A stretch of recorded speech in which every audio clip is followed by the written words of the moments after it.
Chapter 8, We Take Nothing by Conquest, Thank God.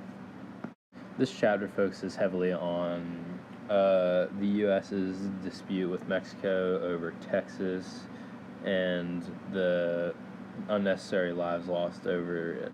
By this time, in 1845, James Polk was president and the Louisiana Purchase had already been made, which meant the U.S. now bordered Mexico. The U.S. acquired Texas, which had previously been owned by Mexico, but Texas broke off and formed its own republic, so it was open. But ironically, Mexico still considered Texas to be a part of their country, even though it had already broken off. So, and the U.S. was aware that Mexico was not too fond of the idea of the U.S. owning Texas.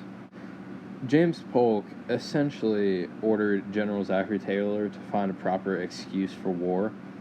Talk of the war was spreading pretty early, and not a lot of Americans were on board with it, but the government definitely wanted it because the idea of manifest destiny.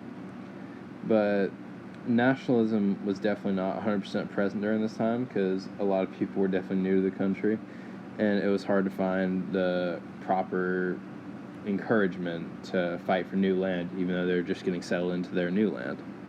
Long story short, the Mexicans did fight very hard, but in the end, the Americans had advantage in numbers along with technological advantages. And by the end, the Mexicans surrendered in 1847. The U.S. ended up gaining California, New Mexico, and Texas, which obviously we have another case of the government getting what they want through the idea of manifest destiny, but the soldiers and all the people not getting what they wanted because they felt this war didn't really have that much of a purpose in their lives right now. In this chapter, we see the theme of manifest destiny, westward expansion, westward capitalism continuing, of how the government always getting what it wants, but people not always what they want. But in the end, it didn't really matter what people thought back then because the government wasn't going to stop.